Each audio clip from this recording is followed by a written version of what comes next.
Hello everyone, मैं Manoj Kumar Namdev competition villa में आपका स्वागत करता हूं। मैं आज से आपको जीए जनरल अवेयरनेस पढ़ाऊंगा।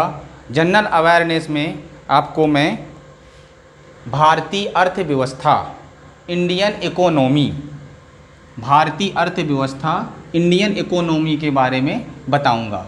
इसके अंदर हम पढ़ेंगे बेसिक्स ऑफ इकोनॉमी, राष्ट्रीय आय, पंचवर्षीय योजनाएं, बैंकिंग व्यवस्था, मुद्रा व उसके प्रकार, बेरोजगारी, एफआईआई, एफडीआई, मुद्रास्फीति, अंतर्राष्ट्रीय संगठन इत्यादि।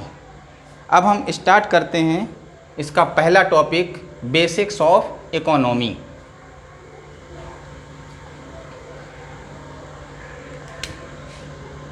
इसका पहला टॉपिक हम स्टार्ट करते हैं बेसिक्स ऑफ इकोनॉमी। इसके अंदर हम पढ़ेंगे भारतीय अर्थव्यवस्था क्या होती है, अर्थव्यवस्था के क्षेत्र कौन कौन से होते हैं, पूंजीवादी, समाजवादी, मिश्रित अर्थव्यवस्था क्या होती है, मानव विकास सूचकांक क्या होता है। इसके अंदर हम पढ़ेंगे भारतीय अर्थव्यवस्था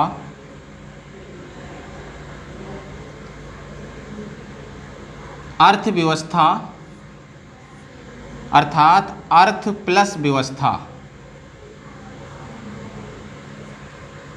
अर्थ का मतलब होता है मुद्रा और व्यवस्था का मतलब होता है प्रॉपर वे, अर्थात सही तरीका। इस प्रकार अर्थव्यवस्था से तात्पर्य है कि मुद्रा का सही तरीके से चलन अर्थव्यवस्था कहलाता है। अर्थशास्त्र जो शब्द है, अर्थशास्त्र शब्द ये यूनानी भाषा का है। अर्थशास्त्र शब्द यूनानी भाषा का है और आधुनिक अर्थशास्त्र का जनक, आधुनिक अर्थशास्त्र का जनक एडम स्मिथ।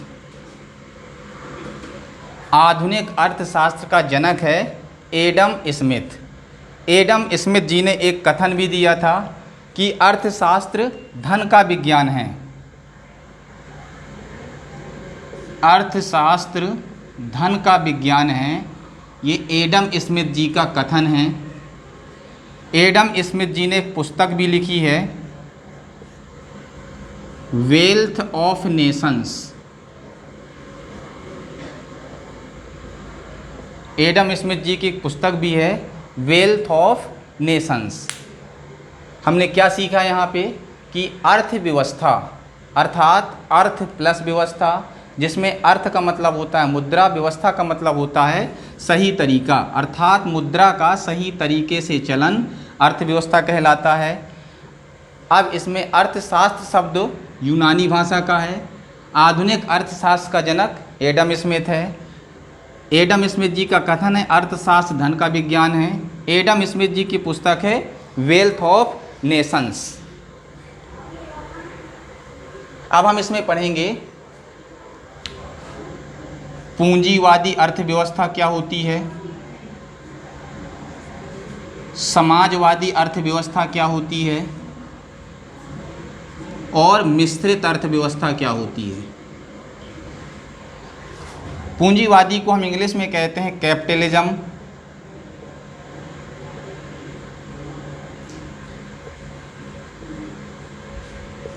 समाजवादी को कहते हैं सोशलिज्म और मिश्रित को कहते हैं मिक्स्ड।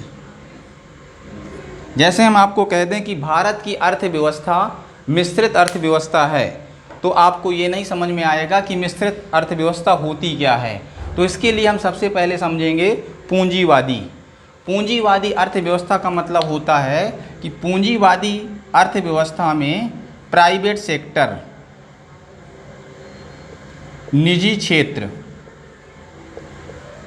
निजी क्षेत्र का सह अस्तित्व होता है।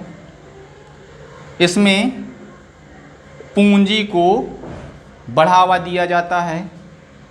इसमें प्रॉपर लीडरशिप होती है, समाज के साथ इसमें भेदभाव किया जाता है। इस प्रकार की अर्थव्यवस्था चलती कहाँ पर है? America, USA. अमेरिका में जो अर्थव्यवस्था चलती है वो है पूंजीवादी अर्थव्यवस्था। अब पूंजीवादी अर्थव्यवस्था के बारे में कुछ इंपॉर्टेंट पॉइंट्स हैं। रखो और निकालो, रखो और निकालो की जो नीति है वो पूंजीवादी अर्थव्यवस्था से संबंधित है। वेसी मूल्य के सिद्धांत पर जो अर्थव्यवस्था है वो पूंजी अर्थव्यवस्था है। फिर से समझते हैं, पूंजीवादी अर्थव्यवस्था, इसको इंग्लिश में कहते हैं कैपिटलिज्म। पूंजीवादी अर्थव्यवस्था में मुद्रा को सर्वोपरि माना जाता है, पूंजी पैसा को सर्वोपरि माना जाता है। इसमें निजी क्षेत्र का सहअस्तित्व, प्राइवेट सेक्टर का सहअस्तित्व अधिक होता है। इसमें पूंजीवादी अर्थव्यवस्था में प्रॉपर लीडरशिप होती है। इसमें समाज के साथ भेदभाव होता है। और इस प्रकार की अर्थव्यवस्था कहाँ चलती है? अमेरिका, यूएसए में। अब इससे रिलेटेड तो कुछ इंपॉर्टेंट पॉइंट्स हैं कि रखो और निकालो नीति किससे संबंधित है? पूंजीवादी अर्थव्यवस्था से। बेसी मूल्य के सिद्धांत पर कौन सी अर्थव्यवस्था आधारित है? पूंजीवादी अर्थव्यवस्था आधारित है। और इस प्रकार की अर्थव्यवस्था कहाँ चलती है? ये अमेरिका, यूएसए में चलती है। समाजवादी अर्थव्यवस्था, समाज, जैसा कि नाम से स्पष्ट है, समाजवादी अर्थव्यवस्था में समाज को ज़्यादा मान्यता दी गई है और इसमें गवर्नमेंट सेक्टर या पब्लिक सेक्टर का अस्तित्व ज़्यादा होता है। इसमें प्रॉपर लीडरशिप नहीं होती। इसमें समाज के साथ भेदभाव भी नहीं होता है क्योंकि इसमें समाज को लेके चलते हैं। इस प्रकार की अर्थव्यवस्था कहाँ पाई जाती है? जैसे चीन में जो अर्थव्यवस्था होती है वो समाजवादी अर्थव्यवस्था होती है। फिर से समझते हैं इसको। समाजवादी अर्थव्यवस्था का मतलब, इंग्लिश में इसको सोशलिज्म कहते हैं। इसमें समाज को सर्वाधिक मान्यता दी गई है। इसमें पब्लिक सेक्टर का सहअस्तित्व होता है। इसमें प्रॉपर लीडरशिप नहीं होती। इसमें समाज को लेकर चलना होता है और इस प्रकार की अर्थव्यवस्था चीन में चलती है। मिश्रित अर्थव्यवस्था का मतलब होता है public sector plus private sector दोनों का जिसमें सहअस्तित्व हो, मतलब निजी क्षेत्र प्लस सरकारी क्षेत्र। तो इस प्रकार की अर्थव्यवस्था जो होती है वो मिश्रित अर्थव्यवस्था होती है। तो एक प्रश्न आता है कि मिश्रित अर्थव्यवस्था भारत में किस प्रकार की अर्थव्यवस्था चलती है? तो भारत में मिश्रित अर्थव्यवस्था चलती है। और भारत ने मिश्रित अर्थव्यवस्था को कब अपनाया था ये भी आपको याद रखना है।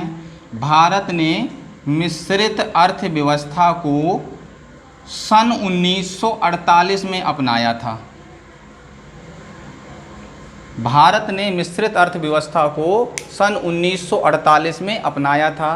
अब एक प्रश्न आता है मिश्रित अर्थव्यवस्था से क्या तात्पर्य है? तो मिश्रित अर्थव्यवस्था का मतलब मैंने अभी बताया, जिसमें प्राइवेट सेक्टर और पब्लिक सेक्टर, निजी क्षेत्र और सरकारी क्षेत्र दोनों का सहअस्तित्व हो, ऐसी अर्थव्यवस्था मिश्रित अर्थव्यवस्था होती है। अब इसके आगे हम देखेंगे अर्थव्यवस्था के क्षेत्र। तो अर्थव्यवस्था के जो क्षेत्र हैं ये 3 क्षेत्रों में डिवाइड होती है। एक होता है प्राथमिक क्षेत्र, एक होता है द्वितीयक क्षेत्र और एक होता है तृतीयक क्षेत्र। प्राथमिक क्षेत्र मतलब प्राइमरी सेक्टर, द्वितीयक क्षेत्र मतलब सेकेंडरी सेक्टर और तृतीयक क्षेत्र मतलब टर्सरी सेक्टर, या इसी का एक दूसरा नाम भी होता है सेवा क्षेत्र। इसी का दूसरा नाम भी होता है सेवा क्षेत्र। तो प्राथमिक क्षेत्र में क्या होता है कि हम इसमें प्रकृति से संबंधित जो क्षेत्र होते हैं, जो नेचुरल सोर्स होते हैं, उसके बारे में हम अध्ययन करते हैं। जैसे इसके अगर हम उदाहरण देखें, कृषि, पशुपालन, मत्स्य पालन, जंगलों से वस्तुओं को प्राप्त करना,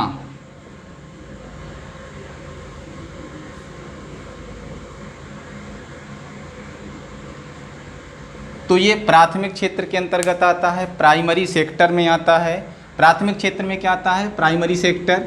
इसमें नेचुरल सोर्सेज से जो हमें क्षेत्र होता है वो होता है प्राथमिक क्षेत्र।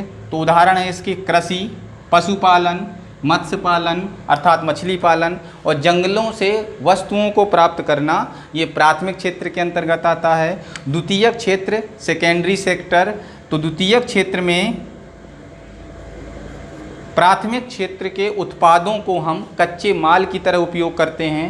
तो द्वितीयक क्षेत्र में आ जाएगा उत्पादन, निर्माण कार्य,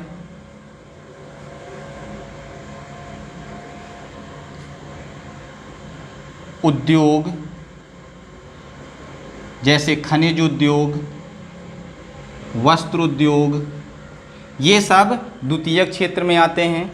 द्वितीयक क्षेत्र में क्या होता है? प्राथमिक क्षेत्र के उत्पादों को कच्चे माल की तरह उपयोग करते हैं। द्वितीयक क्षेत्र में जैसे प्रोडक्शन, उत्पादन, निर्माण कार्य, उद्योग, वस्त्र उद्योग, खनिज उद्योग, चमड़ा उद्योग, ये सभी द्वितीयक क्षेत्र में आते हैं। अब तृतीयक क्षेत्र मतलब टर्सरी सेक्टर, इसको हम सेवा क्षेत्र भी कहते हैं। तो तृतीयक क्षेत्र में जितनी भी सेवाएं होती हैं जैसे बैंकिंग, परिवहन, बीमा, शिक्षा, संदेश सेवा, ये सभी सेवा क्षेत्र या तृतीयक क्षेत्र में आते हैं। तृतीयक क्षेत्र में टर्सरी सेक्टर, सेवा क्षेत्र, इसमें बैंकिंग सेवा, परिवहन, बीमा, शिक्षा और संदेश सेवा इसके अंतर्गत आते हैं। जब भारत स्वतंत्र हुआ था तब प्राथमिक क्षेत्र का सर्वाधिक योगदान था। वर्तमान में भारत की अर्थव्यवस्था में सेवा क्षेत्र का लगभग 60% योगदान है, अर्थात सर्वाधिक योगदान है। तो ये हमने पढ़ लिए अर्थव्यवस्था के क्षेत्र। एक ऐसा क्वेश्चन भी आता है कि भारत की जीडीपी में सबसे अधिक कौन सा क्षेत्र योगदान देता है? तो भारत की जीडीपी अर्थात सकल घरेलू उत्पाद में तृतीयक क्षेत्र या सेवा क्षेत्र सर्वाधिक योगदान देता है। तो ये हुए अर्थव्यवस्था के क्षेत्र। अब हम इसमें पढ़ेंगे मानव विकास सूचकांक। मानव विकास सूचकांक HDI, इसका इंग्लिश में पूरा नाम होगा ह्यूमन डेवलपमेंट इंडेक्स। मानव विकास सूचकांक HDI शॉर्टकट में है और इसका पूरा नाम होगा ह्यूमन डेवलपमेंट इंडेक्स। मानव विकास सूचकांक से हमें ये पता चलता है कि कौन सा देश कितना विकसित है या कितना विकासशील है या कितना अविकसित है। मानव विकास सूचकांक से ये एक ऐसी रैंकिंग होती है जिससे हमें ये पता चलता है कि कौन सा देश कितना विकसित है, कितना विकासशील है या कितना अविकसित है। तो मानव विकास सूचकांक, मानव विकास सूचकांक को जो बनाया था वो बनाया था एक व्यक्ति था महमूद उल हक, पाकिस्तान के थे ये, महमूद उल हक, इन्होंने बनाया था। और मानव विकास सूचकांक को जारी कौन करता है? मानव विकास सूचकांक को जारी करता है UNDP। इसका पूरा नाम होता है यूनाइटेड नेशन डेवलपमेंट प्रोग्राम, और इसका हेडक्वार्टर मतलब मुख्यालय है न्यूयॉर्क में, अमेरिका का एक शहर है ये। और मानव विकास सूचकांक का आधार, मानव विकास सूचकांक का आधार है स्वास्थ्य, शिक्षा तथा प्रति व्यक्ति आय।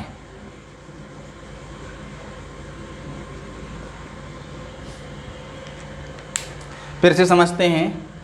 मानव विकास सूचकांक, इसको शॉर्ट में कहते हैं HDI, ह्यूमन डेवलपमेंट इंडेक्स। मानव विकास सूचकांक से हमें ये पता चलता है कि कौन सा देश कितना विकसित है या कितना विकासशील है या कितना अविकसित है। मानव विकास सूचकांक को महमूद उल हक ने बनाया था सन 1990 में। सन 1990 में महमूद उल हक ने बनाया था। मानव विकास सूचकांक या HDI को जारी कौन करता है? UNDP, ये एक संस्था है। इसका पूरा नाम होता है यूनाइटेड नेशन डेवलपमेंट प्रोग्राम। इसका मुख्यालय कहाँ है UNDP का? तो ये है न्यूयॉर्क में, और न्यूयॉर्क पड़ता है USA, अमेरिका में है ये। और मानव विकास सूचकांक का आधार क्या है? तो स्वास्थ्य मतलब जीवन प्रत्याशा, शिक्षा और प्रति व्यक्ति आय। मानव विकास सूचकांक का आधार है स्वास्थ्य, शिक्षा, प्रति व्यक्ति आय। तो ये हुआ मानव विकास सूचकांक।